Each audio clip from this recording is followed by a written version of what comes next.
Hello. നീ എവിടെ എത്തി? ഞാൻ ഈ ഗോണിക്കുപ്പ കഴിഞ്ഞു. നാളെയല്ലേ പരിപാടി? മറ്റന്നാ തിരിച്ചെത്തുവോ അതോ കറങ്ങി തിരിഞ്ഞ് ഒരാഴ്ചയാവോ? ഒന്നും പറയാൻ പറ്റില്ലടി. ചിലപ്പോ 2-3 ദിവസം എടുത്തുന്നിരിക്കും. അറിയായിരുന്നു. വെനസ്ഡേ അമ്മയുടെ ബർത്ത്ഡേ ഓർമ്മയുണ്ടോ? അതിന്റെ ട്രീറ്റ് ഒക്കെ നീ വന്നിട്ടാണെങ്കിൽ തന്നാ മതി, ഒരു കുഴപ്പമില്ല. എടാ പോത്തെ, അതിനല്ല. എന്ത് പറയാനാ? നീ ഫോൺ വെച്ചേ. ഓക്കെ അപ്പൊ ഞാൻ നിന്നെ വിളിക്കാം. ഓക്കെ.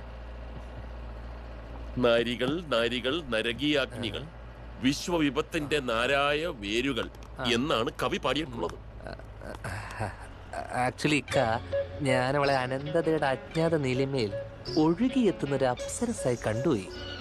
അപ്പോ നീലനിഷീദിനിയിൽ താമരപ്പൊയ്കയിൽ നീന്തി തുടിക്കുന്ന ഒരു അരയന്നമായി കണ്ടുവോ നീ അവളെ?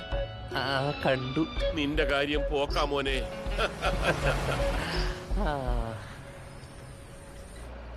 ഇനി അങ്ങോട്ടുള്ള നമ്മുടെ ജീവിതം മാറ്റിമറിക്കാൻ പോകുന്ന ഒരു ഡീലിന് വേണ്ടിയാണ് നമ്മൾ പോകുന്നത്. നമ്മളോട് പറഞ്ഞതുപോലെ അവന്മാര് വേറെ ആരോടത്തെങ്കിലും ഇത് പറഞ്ഞിട്ടുണ്ടെങ്കിലോ? നമ്മൾ കഥയും പറഞ്ഞ് അവിടെ എത്തുമ്പോൾ